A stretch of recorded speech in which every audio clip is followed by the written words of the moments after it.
말씀 나누겠습니다. 오늘은 맥추감사 주일이라 특별하게 오늘 맥추절 말씀 나누려고 합니다. 어저께 제가 퇴근하고 집에 늦게 들어가는데 들어갔다 일이 있어서 다시 이렇게 볼 일이 있어서 나왔어요. 근데 나가려고 할 때 제 딸아이가 저한테 부탁을 하나 있습니다. 곰돌이 젤리를 좀 사갖고 와라. 그래서 제가 알겠다고 그래서 나와서 볼 일을 보고 있는데 또 전화가 왔어요, 집에서. 그래서 왜 전화 왔냐 했더니 밤이 늦었는데 아빠가 나가서 너무 걱정이 돼서 전화가 왔다는 거예요. 그래서 이제 마음이 따뜻해지더라고요. 제가 아빠를 걱정하는구나. 그래서 제가 곰돌이 젤리에 사고 집에 들어갔더니 비밀번호를 누르자 아빠다 하고 뛰어와요. 근데 아빠다 하고 뛰어오는데 저를 쳐다보고 뛰어오는 게 아니라 입으로는 아빠다인데 눈은 계속 곰돌이 젤리만 쳐다봐요. 이렇게 들어와요. 그리고 아빠 와서 다행이에요 하는데도 그 말을 하는 순간에도 곰돌이 젤리만 보고 있는 거예요. 한순간 얼마나 씁쓸해졌는지 몰라요. 제가 나를 기다린 게 아니었구나. 근데 제가 그거를 보면서 우리도 하나님을 이렇게 씁쓸하게 하고 있진 않은가라는 생각을 하게 돼요. 하나님이 우리에게 좋은 것을 주실 때, 우리의 기도를 응답해 주실 때마다 오히려 우리는 하나님을 씁쓸하게 하고 있진 않은가. 하나님보다 하나님이 준 것이 더 좋고 하나님보다 하나님이 준 것으로 인해 우리는 기뻐하진 않는가. 감사한 건 하나님이 그런 우리의 믿음의 한계를 아시고 연약함을 아시고 이 절기를 만드신 거예요. 적어도 이 절기에는 너희가 나 그 자체만 바라보고 기뻐하라고 하나님은 반복적으로 매년 이 절기를 지키며 이 세상 가운데 살아가는 우리들에게 말씀하시는 거예요. 오직 하나님만 바라보고 하나님으로 인해 감사하고 하나님으로 기대하며 하나님으로 인해 소망을 품고 살도록 하나님은 절기를 지키라고 하신 거예요. 그 중에 하나님이 꼭 지키라고 하신 절기가 세 가지가 있는데 한번 따라해 보시겠어요? 유월절, 맥추절, 추수감사절. 이 유월절은 우리가 안 지키지 않나요? 생각할 수 있지만 예수님이 십자가에 달리신 날이 유월절이죠. 그래서 우리가 고난주간을 지키고 부활절을 지키니까 이 유월절이 이제 우리가 부활절로 지키는 것이고, 맥추절은 1년의 절반이 되는, 원래 밀을 수확하는 날이지만 우리는 1년의 절반인 7월 첫 주를 항상 맥추절로 지키고, 이제 밀들을 완전히 다 추수할 때 11월에는 추수감사절로 지키죠. 이 절기들의 특징이 있다면 의미도 형식도 날짜도 모두가 다 유기적입니다. 그래서 오늘 제가 맥추절에 대해서 여러분들에게 가르치려고. 왜냐하면 저도 어렸을 때 교회에서 맥추감사주일은 지키는데 맥추절이 뭔지를 제대로 배운 적이 없어요. 그냥 맥추절이래 하고 맥추절 지냈었어요. 우리 교회가 그러면 안 되니까 오늘은 이 절기를 잘 배우려고 합니다. 근데 제가 하는 말만 듣고는 여러분들이 이해하기가 어려울 거예요. 그래서 여러분의 목사님이 얼마나 친절한지 주보를 여시면 오늘 말씀 나눈 아래에 이스라엘의 절기라고 해서 이 절기표를 만들었어요. 그래서 오늘 설교를 들을 때는 이 표를 보면서 설교를 나누면 여러분들이 훨씬 더 이해하기가 쉬울 겁니다. 절기는 무슨 뜻인가? 춤춘다, 순환한다는 뜻이에요. 춤춘다는 건 기뻐하는 날, 아주 기뻐하는 날. 우리 설날이나 추석 때 기뻐하는 날이죠. 그게 기뻐하는 날. 근데 특별하게 정해진 시간에 기뻐하는 날이라는 거예요. 그럼 하나님이 이 절기를 언제 만드셨는가? 오늘 이스라엘의 역사를 제가 간단하게 읊을 테니까 이제 저를 보시면 됩니다. 쭉 설명할 거니까 잘 들으셔야 돼요. 한순간 놓치면 무슨 말인지 이제 다 잃어버리게 돼요. 오늘 설교도 이해 못하게 돼요. 하나님께서 노아의 홍수 이후에 이스라엘이라는 국가를 만들려고 한 사람을 택하세요. 누구죠? 아브라함. 아마 이라크 사람으로 추정하는데 아브라함을 택하세요. 그리고 그에게 내가 너에게 큰 민족을 이루겠다. 근데 아브라함은 자식이 없는데 어떻게 큰 민족을 이룹니까? 근데 하나님이 자신을 아브라함에게 알게 하려고 그 약속을 주시고 25년이 지나 100세의 아들 이삭을 낳게 해요. 그리고 하나님은 이 아브라함과 이삭, 그 다음에 아들이 야곱이죠. 이들을 통해 예수 그리스도가 오기를 약속하시고 큰 민족을 세울게 이렇게 약속하세요. 야곱은 12아들을 낳게 됩니다. 근데 12아들은 다 야곱이 낳고 싶어서 낳은 게 아니에요. 원래 야곱은 라헬을 사랑했는데 라헬과 결혼을 하려고 했는데 라헬의 아버지가 라헬의 언니 레아를 그 야곱에게 몰래 시집을 가게 해버려요. 좀 이렇게 성경 학자들이 말하기에는 레아는 조금 장애가 있었을 수도 있다 이렇게 추측을 해요. 그러니까 시집을 못 갈 것 같으니까 이렇게 보내버린 거예요. 그러니까 속아서 결혼을 2번 하게 돼요. 그 애를 낳는데 내가 사랑하는 아내는 아이를 못 낳고 이 언니만 아이를 낳아. 그러니까 라헬이 첩을 줘요, 나 대신에. 그래갖고 이 두 자매가 경쟁이 붙어갖고 아들을 10명을 낳은 거예요. 그러다가 11번째 드디어 라헬이 아들을 낳는데 그게 요셉이죠. 그래서 야곱은 이 요셉을 특별히 사랑해요. 요셉에게 색동옷, 흰옷, 신분이 높음을 상징하는 옷도 입히고. 그랬더니 형들이 이 요셉을 싫어해. 그렇잖아요. 근데 이 요셉은 어떤 사람이었는가? 이 형들과는 달리 너무나 정직했고 하나님과 동행하는 사람이었어요. 그래서 하나님도 이런 요셉을 특별히 사랑하사 요셉에게 꿈으로 말씀하셨는데, 문제는 이 요셉이 너무 순수해. 그래서 자기가 꾼 꿈을 듣는 사람은 생각도 안 하고 내가 꾼 꿈을 그냥 막 말해요. 근데 그 꿈의 내용이 뭐냐면, 곡식단이 12개가 있는데 내 곡식단에 형들의 곡식단이 절하는 꿈을 꾼 거예요. 그러니까 이걸 형들한테 가서 말하면 돼요, 안 돼요? 근데 이걸 말해. 그냥 너무 순수해. 어느 악한 의도도 없어. 그러니까 형들이 열받죠. 만약에 우리 교회 저기 선민이가 막내인데 셀 모임 때 선민이가 주일날 와가지고 갑자기 형들 어제 제가 꿈을 꿨는데 형들이 전부 다 저한테 엎드려 절하며 무릎 꿇는 꿈을 꾸었습니다. 곧 그날이 올 것입니다. 이러면 다 저 새끼 신천지라고 그러고 몰아내지. 좋겠냐고요. 그죠? 아무리 그래도. 근데 요셉이 그런 말을 한 거예요. 그러니까 형들이 안 그래도 우리는 첩에서 낳고 아버지가 원해서 낳은 아들들이 아닌데. 근데 그 다음날 오더니 또 그래요. 해와 달과 11개의 별이 저에게 절을 했습니다. 그러니까 이 형들이 더 화가 나서 요셉을 죽이기로 결정을 해요. 언제 죽이기로 하는가? 형들이 양을 치러 갔을 때 아버지가 형들 잘 있나 보고 와라. 그래서 요셉을 보내는데 요셉이 100km를 가요. 형들 보러 혼자. 근데 형들이 없으니까 20km를 더 가요. 그러니까 요셉은 그냥 시킨 것만 하는 사람이 아니라 아버지가 원하는 것이 될 때까지 하는 사람이에요. 그렇게 아버지가 원하는 대로 형들이 잘 있나 보러 갔는데 오는 요셉을 보고 형들이 하는 말이 꿈꾸는 자가 오는도다. 저 꿈꾸는 놈이 온다. 그리고 죽이자 하다가 죽이는 건 뭐하니까 팔아넘기자고 애굽으로 팔아넘겨요. 그래서 애굽으로 팔려가요. 네, 요셉은 그 애굽에서도 하나님 앞에 신실하게 행함으로 하나님의 형통함을 입죠.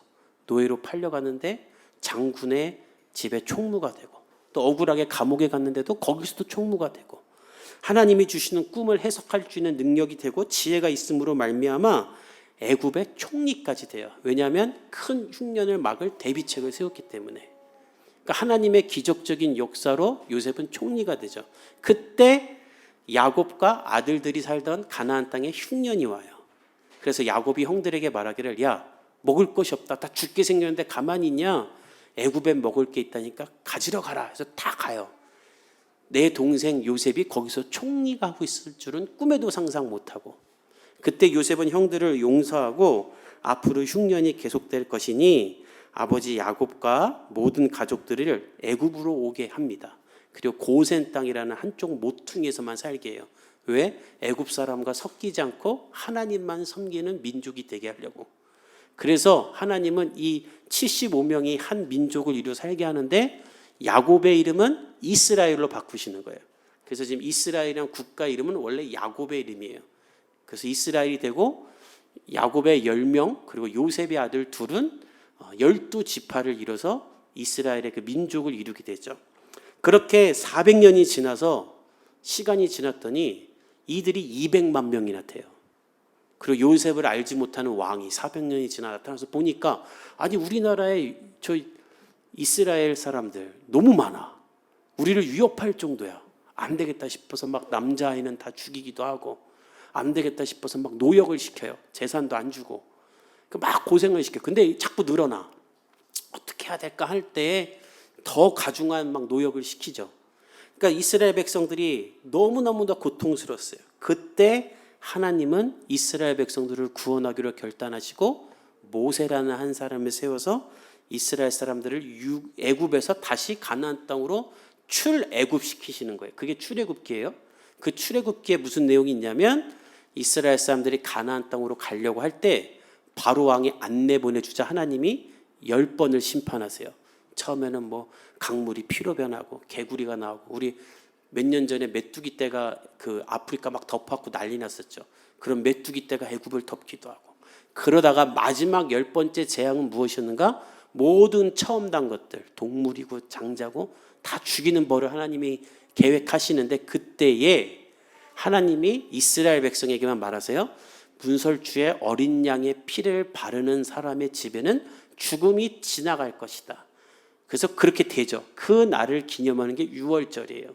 그래서 유월절의 영어가 패스오버, 지나갔다라는 뜻이에요.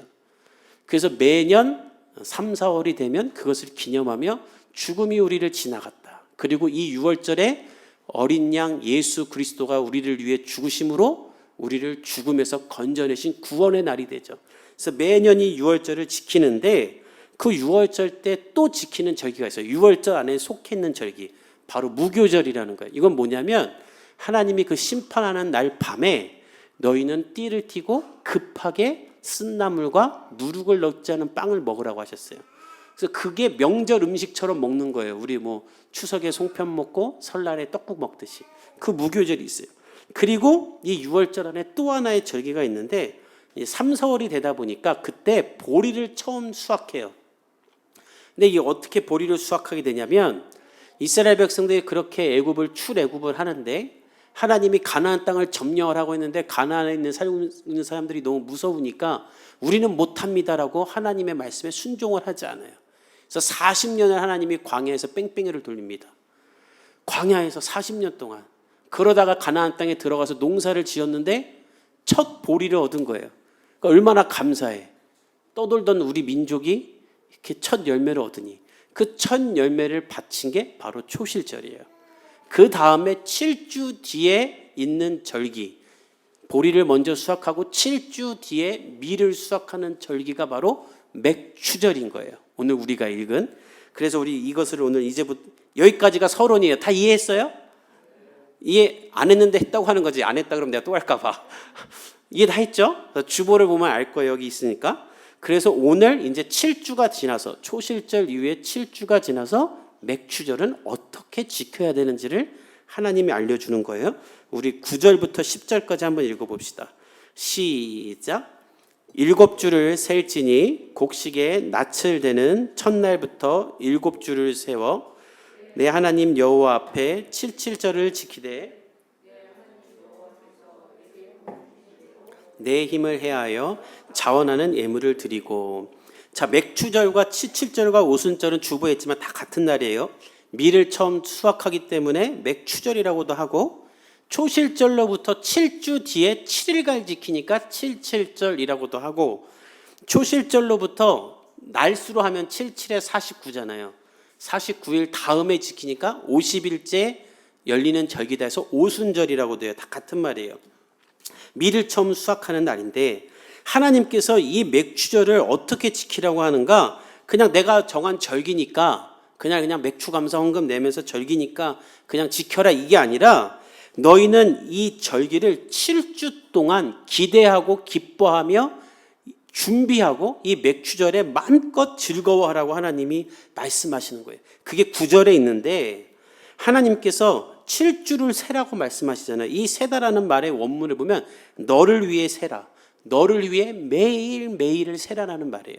왜 하나님이 너를 위해 매일매일 하루하루 날짜를 지우면서 세라고 했냐면, 우리가 막 기대하는 날, 고대하는 날이 있으면 디데이 며칠 해갖고 이렇게 적어내는 것처럼 이 맥추절에는 내가 너희들이 풍성하게 수확할 수 있도록, 너희들의 농사가 큰 풍년이 될 수 있도록 내가 너희들에게 복을 줄 거니니, 너희는 우리가 농사가 잘 될까 안 될까 걱정하지 말고 하나님을 기대하는 마음으로 매일매일을 기대하며 맥추절을 준비하라는 거예요.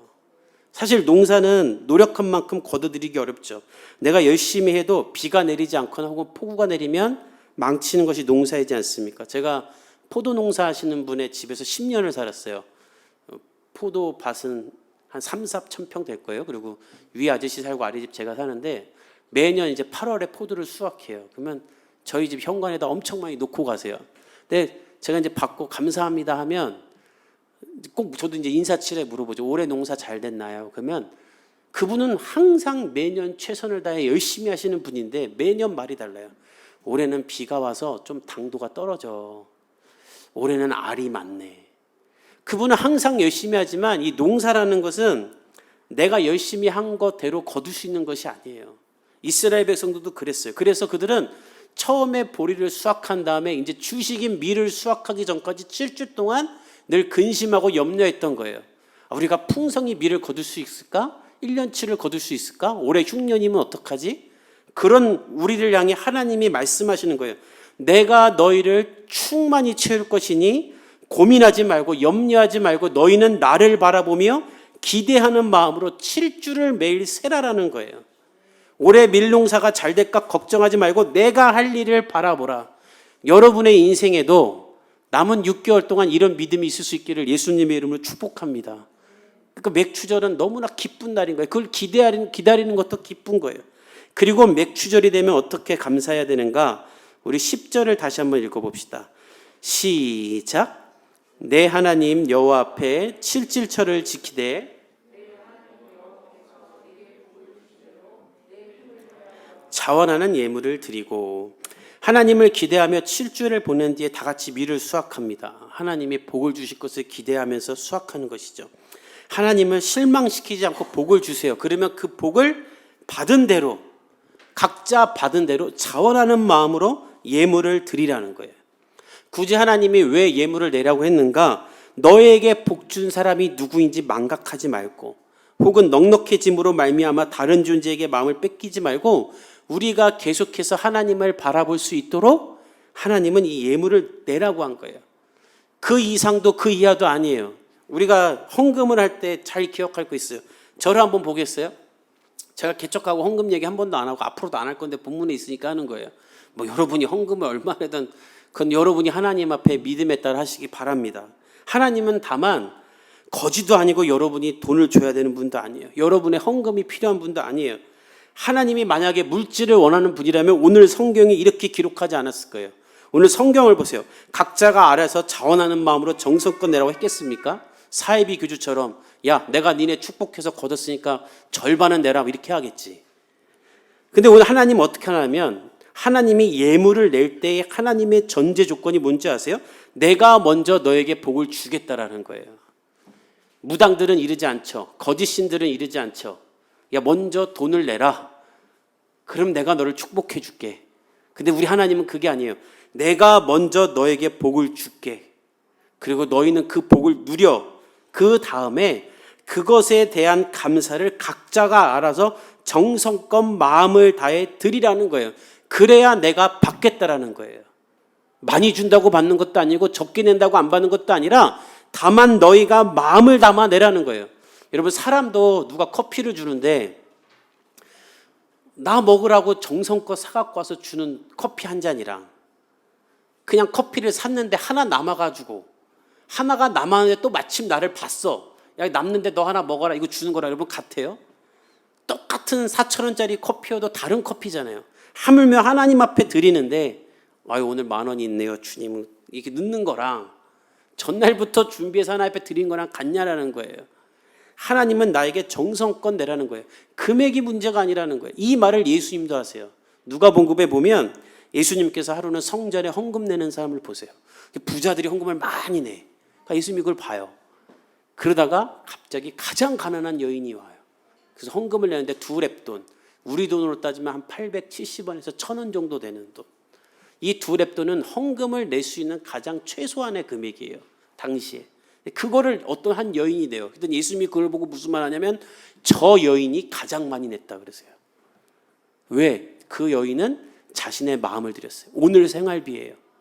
근데 나는 하나님밖에 없다고 하나님만 바라보고 그걸 내니까 예수님이 어떤 부자보다도 저 여인이 많이 냈다라고 말씀하세요. 왜 그렇게 말하는가? 이번 달 금요 기도회 때 알려줄 거예요. 알았죠? 그러니까 궁금하면 성경을 찾아보시든지 금요일 날 오든지. 중요한 건 하나님은 우리의 정성을 원하신다라는 거예요. 그리고 하나님은 그 정성을 나에게 다시 드리며 복을 주신 하나님을 너희가 기억하고 되새기라고 말하시는 거예요. 저도 그래요. 제가 어린이집에서 저희 딸 하원시킬 때마다 놀이터에서 좀 놀아주고 집에 데려가려면 마트 가자고 꼬셔야 돼요. 안 그러면 절대 안 가니까. 그럼 마트 가서 뭘 사줘요. 아이스크림이고 젤리고. 사주고 먹고 있을 때 제가 꼭 얘기합니다. 아이가 기뻐하면 누가 사줬냐? 제가 사줬죠.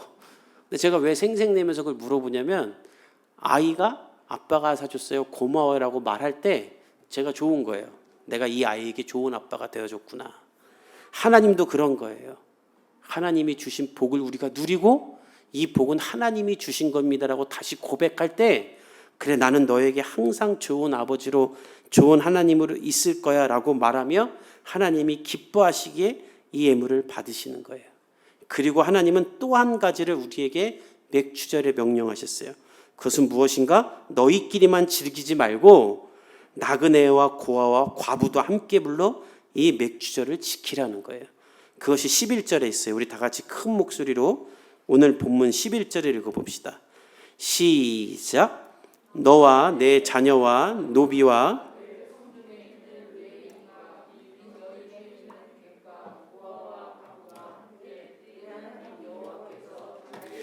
두시려고 택하신 곳에서 내 하나님 여호와 앞에서 즐거워할지니라. 하나님은 우리에게 맥주절을 지킬 때 자, 너희들의 자녀들과 목회자들, 레위인들 다 불러서 너희들끼리만 집집마다 모여서 이 맥주절날 감사 예배 드리고 치킨 먹고 칠면조 먹고 소고기 꺼 먹고 그러면 된다라고 말씀하시는 게 아니라 이 맥주절을 지을 때 너희는 나그네와 고아와 과부도 다 불러라. 그리고 내가 택한 곳에서 내 앞에서 즐거워해라. 왜 하나님이 이들도 부르라고 하는가? 이들도 함께 수확의 기쁨을 누린 자들이기 때문이에요. 아니, 나그네와 고아와 과부가 어떻게 수확의 기쁨을 누리는가? 그것도 성경에 있는데 우리 자막을 통해 한번 읽어봅시다. 신명기 24장 19절에서 21절까지 한번 읽어볼게요. 시작. 내가 밭에서 곡식을 벨 때에 그 한 뭇을 밭에 잃어버렸거든. 다시 가서 가져오지 말고 나그네와 고아와 내 손으로 하는 모든 일에 복을 내리시리라. 20절에서 21절도 시작.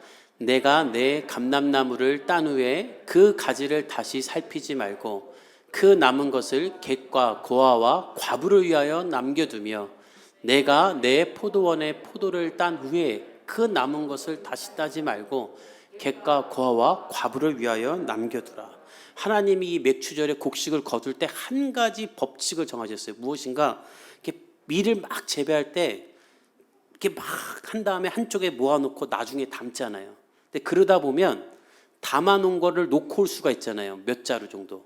하나님이 그거 다시 챙기러 가지 말라고 법으로 만들어 주셨어요.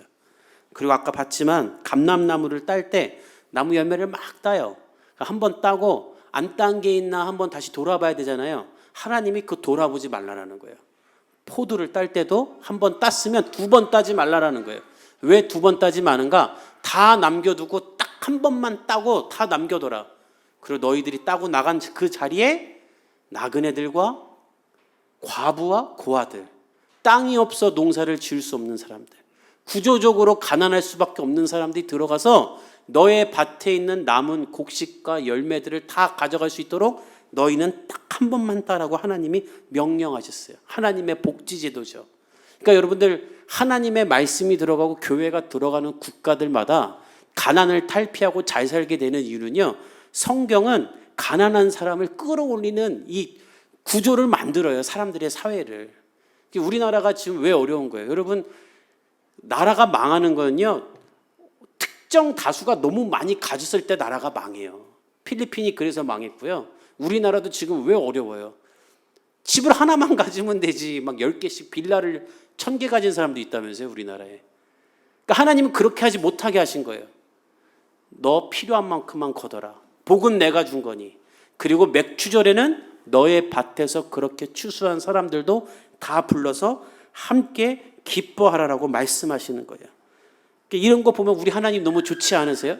그리고 하나님은 12절에 이런 말씀을 하세요. 우리 12절을 읽어봅시다. 시작.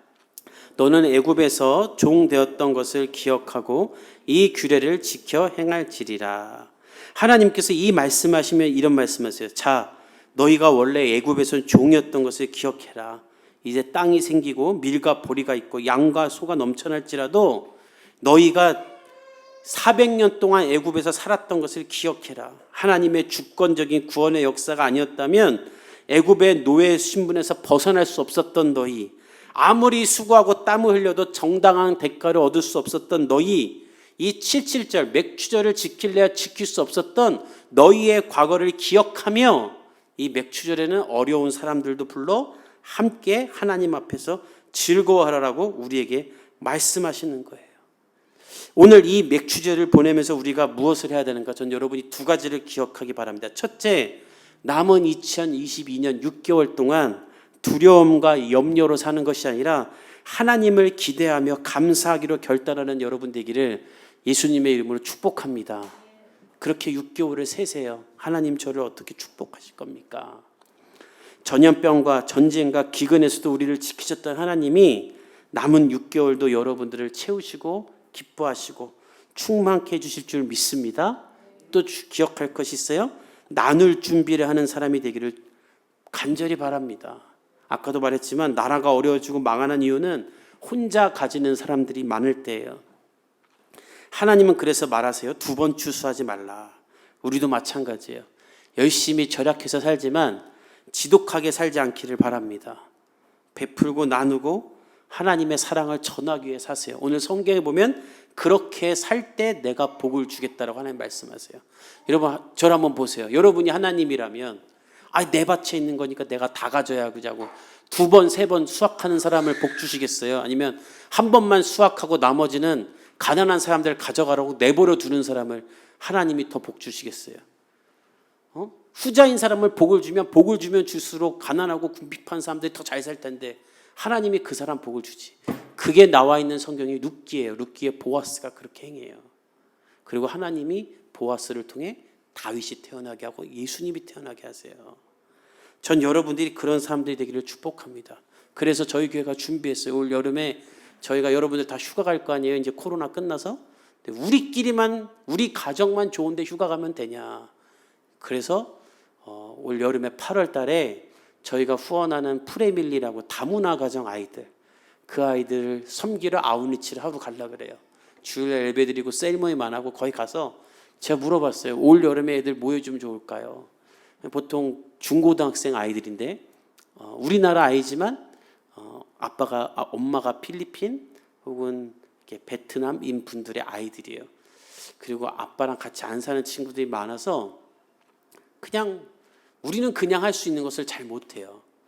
그래서 제가 물어봤어요. 뭐 해주면 좋을까 했더니 이번에 그 토르 이제 7월에 개봉한다고 그거 한번 같이 가서 보면 어떻겠냐고. 그래서 그것도 좋은데 그럼 놀 게 없지 않냐. 그래서 거기에 보드 게임을 엄청 좋아한다고. 우리 교회 또 보드 게임 또 이렇게 빠져 있는 사람들이 있어. 그 같이 보드 게임해도 좋고. 그래서 우리 하루 그냥 놉시다. 옥상에서 고기 꺼 먹어도 되고. 이런 거 준비하고 있어요.